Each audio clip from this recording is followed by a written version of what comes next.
अस्सलाम वालेकुम नाज़रीन, मैं हूं मिशाल अरशद। आप देख रहे हैं अंडरग्राउंड न्यूज़। अफगान तालिबान ने ईद पर 3 रोज़ा जंगबंदी का ऐलान कर दिया। तालिबान के तर्जुमान मोहम्मद नईम का कहना है कि तमाम मुसल्लह अफराद को हमला रोकने का हुक्म दे दिया गया है ताकि त्यौहार पुरअमन और पुरसकून माहौल में मनाया जा सके।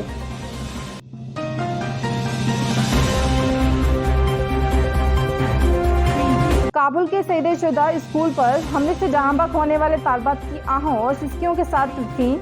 हजारा कम्युनिटी से ताल्लुक़ रखने वाले लवाहिकीन गम से नितहार।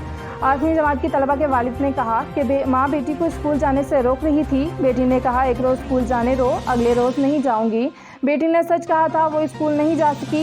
इसकी आज तदफीन हो गई। स्कूल पर हमले से जहां बक अफराद की तादाद 67 हो गई। 165 अफराद जख्मियों की तशवीशनाक हालत।